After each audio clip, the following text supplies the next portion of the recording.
नमस्ते मित्रांनो, दिनांक 14 नोव्हेंबर 2024 रोजी अनिल उर्फ बाळासाहेब मांगरूळकर यांच्या प्रचारार्थ जाहीर सभा आयोजित करण्यात आली होती. त्याचा हा दुसरा भाग. या भागाचे विशेष म्हणजे कन्हैया कुमार यांचे भाषण. तर चला बघूया. यवतमाळ शहरातील नागरिकांना संबोधित करावे. आणि कन्हैया कुमार, जोराने बोला, कन्हैया कुमार जी आगे बढ़ो. महाविकास अघाड़ी आगे बढ़ो. मेरी आप कॉटन सिटी यवतमाल के हमारे आदरणीय बुजुर्गों का, हमारी माताओं बहनों का, नौजवान दोस्तों का, खेती करने वाले, किसानी करने वाले हमारे किसान भाई और बहनों को, दुकानदारी करके, बिजनेस करके, नौकरी करके अपने परिवार का भरण पोषण करने वाले इस इलाके के आप तमाम आवाम का मैं क्रांतिकारी इस्तकबाल करता हूं, आपका हार्दिक अभिनंदन करता हूं. और मैं धन्यवाद देना चाहता हूं आपके लोकप्रिय खासदार संजय भाऊ देशमुख जी का, हमारे आमदार के प्रत्याशी बाला साहब जी का, माजी आमदार और इंडिया अलायंस की तरफ से इस आदरणीय मंच पर उपस्थित राष्ट्रवादी कांग्रेस पार्टी के लीडर, भारतीय राष्ट्रीय कांग्रेस के लीडर, शिवसेना के लीडर, आम आदमी पार्टी के लीडर, कम्युनिस्ट पार्टीज के leader, Republic party of India के लीडर, आप तमाम जो महाविकास अघाड़ी के कमांडर हैं, इस आदरणीय मंच को नमन करता हूं, आपको नमस्कार करता हूं. और आप सब लोगों को मालूम होगा आज 14 नवंबर है. 14 नवंबर पंडित जवाहरलाल नेहरू, देश के पहले प्रधानमंत्री, आधुनिक भारत के निर्माता, उनका जन्मदिन है, जिसको हम बाल दिवस के रूप में मनाते हैं. ये बड़ा गजब का संयोग है. आज 14 नवंबर को हम विदर्भ की उस महान भूमि पर हैं, जो भूमि संतों परंपराओं की भूमि है. ये भूमि है राष्ट्र संत तुकरेजी महाराज का. ये भूमि है डॉक्टर बाबा साहब भीमराव अंबेडकर की कर्म भूमि. ये भूमि है सेवाग्राम की, राष्ट्रपिता महात्मा गांधी की. ये भूमि है एक से बढ़कर एक समाज सुधारकों की, वीरों की, वीरांगनाओं की. और इस विदर्भ की भूमि से इस देश की सबसे पुरानी पार्टी भारतीय राष्ट्रीय कांग्रेस, जिसने इस देश को आजादी दिलाई, उसका एक बहुत गहरा संबंध है. मैं कहता हूं विदर्भ हमेशा कांग्रेस के साथ रही है और कांग्रेस हमेशा विदर्भ का साथ रहेगा. ये ऐसा नाता है जिसको कोई अलग नहीं कर सकता है. और ये बड़ी खुशी की बात है कि आज 14 नवंबर को हम यवतमाल में, कॉटन सिटी में, विदर्भ में आप लोगों के बीच उपस्थित हैं. अपने चाहने वालों, अपने परिवार के बीच में आज हम उपस्थित हैं. और मैं आपको याद दिला दूं कि हम चुनावी मेढक नहीं हैं. हम सिर्फ चुनावों में आपके बीच में नहीं आते हैं. आप में से मौजूद यहाँ बहुत सारे लोग जो मंच पर उपस्थित हैं और दर्शक दीर्घा में बैठे हुए, उनको मालूम है कि मैं इससे पहले यवतमाल में समता पर्व में शामिल होने के लिए आया था. डॉक्टर बाबा साहब भीमराव अम्बेडकर को याद करने के लिए आया था. आज भी इस कार्यक्रम की शुरुआत से पहले हमने लोकनायक, क्रांतिवीर छत्रपति शिवाजी महाराज जी की प्रतिमा चित्र पर जो है माल्यार्पण किया. साहू जी महाराज के चित्र पर माल्यार्पण किया. क्रांति ज्योति ज्योतिबा फूले के चित्र पर माल्यार्पण किया. और हम सबके प्रिय, इस देश को संविधान देने वाले, शिक्षित बनो, संगठित हो, संघर्ष करो, डॉक्टर बाबा साहब भीमराव अम्बेडकर के चित्र पर माल्यार्पण किया है. यह जो विचार है शिवाजी महाराज की, साहू जी महाराज की, ज्योतिबा फूले की, डॉक्टर बाबा साहब भीमराव अम्बेडकर की, इस विचारधारा की नर्सरी है विदर्भ. और ये विचारधारा क्या है? ये विचारधारा जो हमको समता मूलक समाज बनाने की ओर प्रेरित करता है, हमको अग्रसर करता है, जो हमको ये सिखाता है हमारे संतों महात्माओं के वचनों से, उनके कथनों से, कि समाज में जब भी अन्याय होगा तो हम न्याय की मिसाल लेकर के चलेंगे। ये हमको सिखाता है कि परिस्थिति कैसी भी हो, क्योंकि ये इलाका है कपास लगाने वाले और सोयाबीन उगाने वाले किसानों की, कि बंजर जमीन को खोद करके भी जहां पानी नहीं हो वहां भी हम फसल पैदा करते हैं। तो हमको कभी भी उम्मीद नहीं छोड़ना है, उस उम्मीद के साथ जिंदगी जीने की। आज जब मैं आपके बीच हूं, आज हमारी सबसे बड़ी चिंता क्या है? चिंता यह है कि जो यवतमाल खेती किसानी के लिए मशहूर है, जो यवतमाल का इलाका खदानों खानों के लिए मशहूर है, ये बड़े दुर्भाग्य की बात है कि जब से भाजपा का फूल यहाँ पे खिला है, तब से उन्होंने इस इलाके को गुलाबी फूल बनाने का काम किया है। आप सोचिए, मुझे नहीं मालूम है, मैं तो बाहर से आया हूं। अभी हमारे खासदार साहब ने भी, और मैं बाला साहब को अभी से ही आमदार साहब कहता हूं, कह दूं ना, हमारे आमदार साहब ने भी कहा कि गुंडागर्दी सबसे बड़ी समस्या है। कितनी दुख की बात है। मैं बिहार से आता हूं, मैं जानता हूं कि समाज में जब क्राइम बढ़ता है तो उसका सबसे ज्यादा नुकसान अगर किसी को होता है, वो लोगों की प्रगति का नुकसान होता है। निवेशक आने से घबराते हैं, नई फैक्ट्रियां नहीं लगती है, लोग जो शरीफ लोग हैं वो अपने बच्चों को बाहर भेज करके पढ़ाने लगते हैं, और जो रोजी रोजगार होना चाहिए इलाके में, वो रोजी रोजगार धीरे धीरे बंद होने लगता है।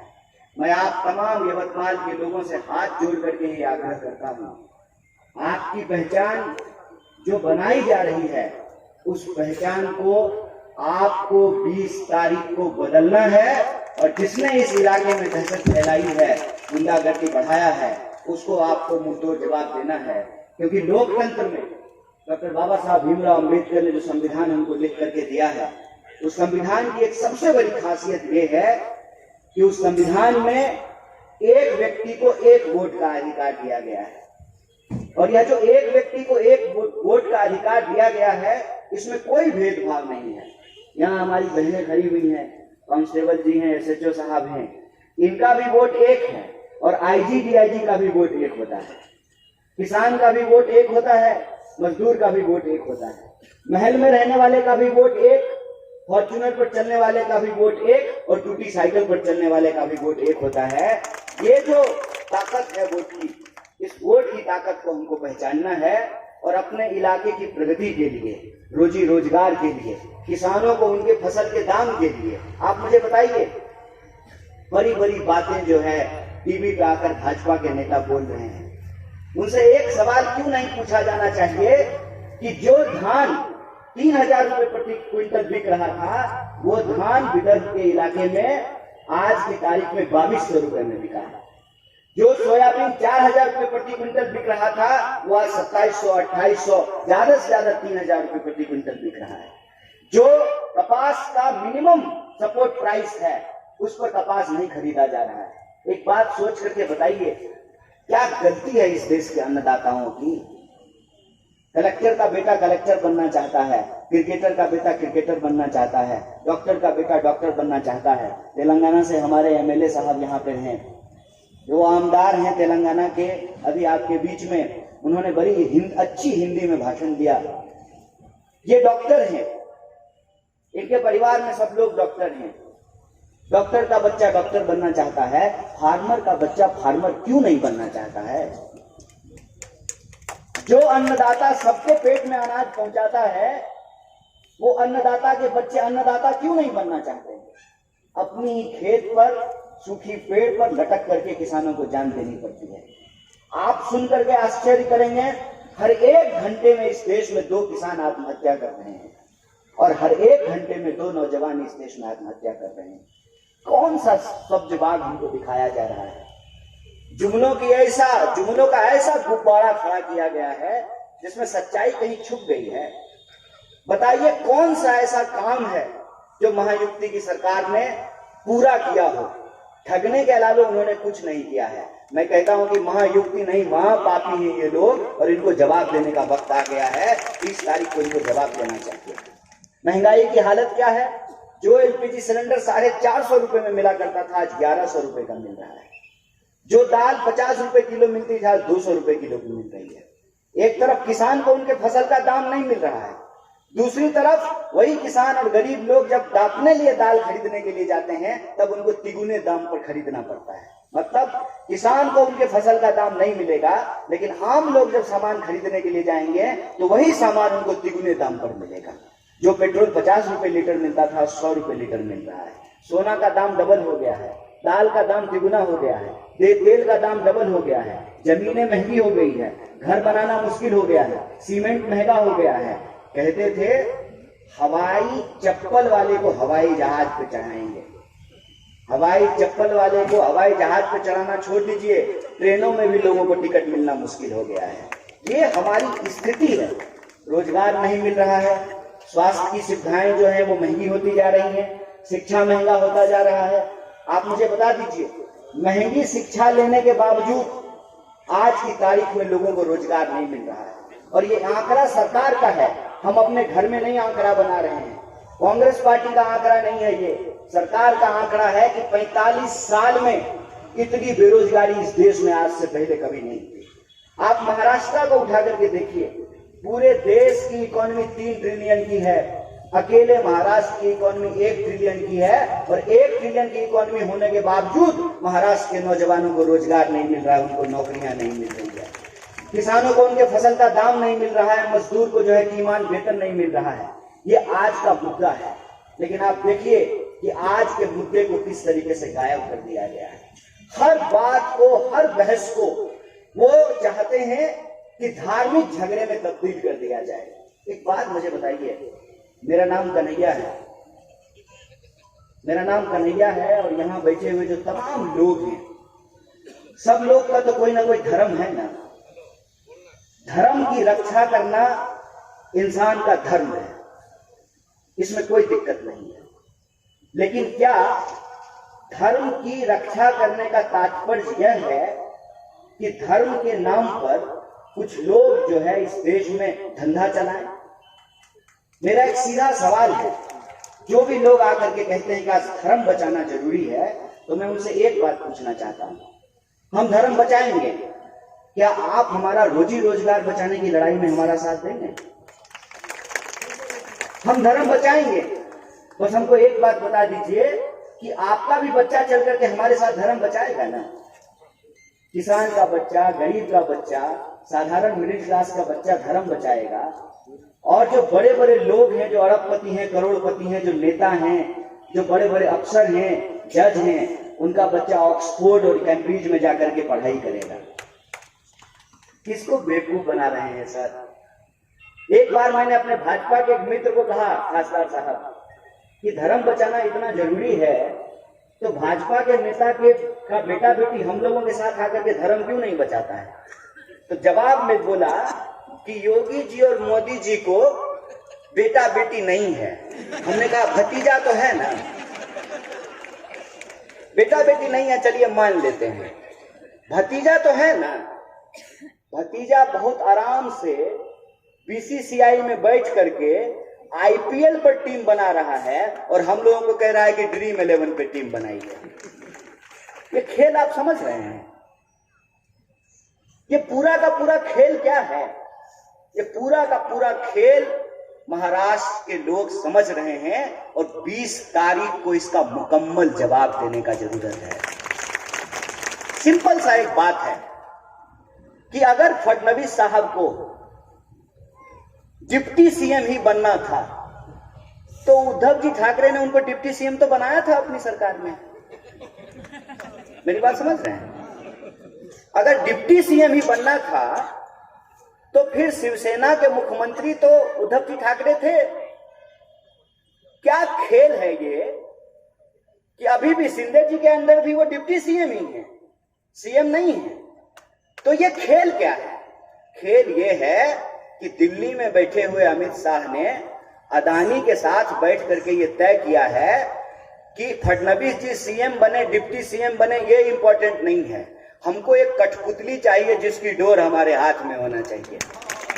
और वो कठपुतली इसलिए चाहिए कि कोई जिगरा वाला इंसान कोई जिगरा वाला इंसान जिसकी रगों में महाराष्ट्र का खून दौड़ता है, जो मराठी स्वाभिमान को लेकर के चलता है, जो महाराष्ट्र के आत्मसम्मान को लेकर चलने वाला है, वो महाराष्ट्र को भाजपा के हाथों लुटने नहीं देगा, वो महाराष्ट्र को अदानी के हाथों बिकने नहीं देगा। इसीलिए ये पूरा खेल किया गया है। और ये खेल देखिए कितना कमाल है कि जिसकी पार्टी, जिसका सिंबल, उसकी पार्टी भी तोड़ दी और उसका सिंबल भी तोड़ दिया। खासदार साहब, अब आपका नया सिंबल मिल गया है। कहते हैं ना, गजब जमाना आ गया है। किताब खरीदने के लिए जाते थे तो उस पर लिखा रहता था, नक्कालों से सावधान, होलोग्राम देख करके सामान खरीदें। ये तो ऐसे बेईमान है कि होलोग्राम भी बदल दिया है, होलोग्राम भी बदल दिया है। जो राष्ट्रवादी घड़ी लेकर के घूमते थे, उनकी घड़ी लेकर के भाग गया और उनको तुतुही हाथ में दे दिया है। ये महाराष्ट्र में आज तक नहीं हुआ था। ये बड़ी चिंता की बात है कि हमने सब कुछ बिकते हुए देखा है। हमने पशु बिकते हुए देखे, हमने जो है सामान बिकते हुए देखे, दाल बिकते हुए देखे, साड़ी देखा बिकते हुए, कपड़ा बिकते हुए देखा। महाराष्ट्र में पहली बार हमने विधायक बिकते हुए देखा, हमने सीएम बिकते हुए देखा। इसीलिए महाराष्ट्र के लोगों को यह तय करना है कि आज संकट आपकी संस्कृति, आपकी परंपरा और आपके इतिहास पर है। मैं कहता हूं, महाराष्ट्र वो धरती है कि पूरा देश आपको उम्मीद भरी नजरों से देखता है। पूरा देश आपको इस उम्मीद से देखता है कि जब जब इस देश में संकट गहरा हुआ है, जब जब अंधकार फैला है, तब महाराष्ट्र के लोगों ने ज्योति जलाई है और इस देश को रोशनी दिखाने का काम किया है। इस बार भी देश आपकी तरफ उम्मीद से देख रहा है कि जिन लोगों ने आपके साथ गद्दारी की, जिन लोगों ने आपके बहुमत को चुराया, जिन लोगों ने आपकी पार्टी तोड़ी, शिवसेना को तोड़ दिया, राष्ट्रवादी को तोड़ दिया, और कांग्रेस पार्टी के कई ऐसा नेता जिसको कांग्रेस पार्टी ने आमदार बनाया, खासदार बनाया, मंत्री बनाया, मुख्यमंत्री बनाया, आज इस वक्त जब अदानी से महाराष्ट्र को बचाने का वक्त है, इस युद्ध के वक्त में वो पीठ दिखा करके भाजपा के साथ शामिल हो गए। उन तमाम गद्दारों को जवाब देने का वक्त है। आप बताइए कि देश जब उम्मीद की तरफ आपकी ओर देख रहा है, आप इस देश को उम्मीद देंगे कि नहीं देंगे? आप गद्दारों से बदला लेंगे कि नहीं लेंगे? बोलिए कि महाराष्ट्र में परिवर्तन होगा कि नहीं होगा? हाथ उठा करके बताइए। अगर हम शपथ लेते हैं कि महाराष्ट्र में परिवर्तन होगा, तो आने वाली 23 तारीख को महाविकास अघाड़ी की सरकार बनेगी। इसीलिए हमने कहा, कन्हैया कुमार आगे बढ़ो नहीं, महाविकास अघाड़ी आगे बढ़ो, महाराष्ट्र में परिवर्तन लेकर के आओ। और जो हमारी 5 गारंटी है, कहते हैं ना, सदा भवानी दाहिनी, सन्मुख रहे गणेश, पंचदेव मिल रक्षा करे, ब्रह्मा विष्णु महेश। 5 जो गारंटी है महाविकास अघाड़ी की, उस 5 गारंटी को हम लागू करेंगे। और हम ये संकल्प लेते हैं कि जो बुरी नजर इन्होंने इस देश के संविधान के ऊपर उठाया है, इस देश के जमहूरियत और लोकतंत्र के ऊपर उठाया है, जो खरीद बिक्री का खेल अमित शाह ने शुरू किया है, इसको इसके खेल में इस महाराष्ट्र की जनता हराएगी। हम डॉक्टर बाबा साहब भीमराव अम्बेडकर के रास्ते पे चल करके इस संविधान की रक्षा करेंगे। और जो महाराष्ट्र का अभिमान है, महाराष्ट्र का स्वाभिमान है, महाराष्ट्र का गौरव है, उसकी रक्षा करेंगे। यहाँ के संसाधनों को बचा करके यहाँ की महिलाओं को, यहाँ के दलितों को, यहाँ के पिछड़ों को, यहाँ के मराठों को, यहाँ के आदिवासियों को, यहाँ के नौजवानों को, यहाँ के किसानों को और यहाँ की नौकरी करने वाली महिलाओं और पुरुषों को हम सम्मान दिलाएंगे, अधिकार की रक्षा करेंगे। इसी संकल्प के साथ कि आप तमाम लोगों ने मुझे फिर से एक बार कॉटन सिटी और यवतमाल में आने का मौका दिया है, तहे दिल से मैं आपका शुक्रिया अदा करता हूँ। आपको बहुत बहुत धन्यवाद कहता हूँ। बहुत बहुत धन्यवाद। इनकलाब जिंदाबाद। जय हिंद, जय महाराष्ट्र। महाविकास यानंतर कि हमारे बीच अजीत पवार एनसीपी गट के जिला अध्यक्ष तारिक साहिर लोखंडवाला हमारे बीच उपस्थित हुए हैं। मैं संजय बाबू देशमुख से और हमारे कन्हैया कुमार जी से रिक्वेस्ट करता हूं कि उनका स्वागत करें। या संजय हो गया उनका स्वागत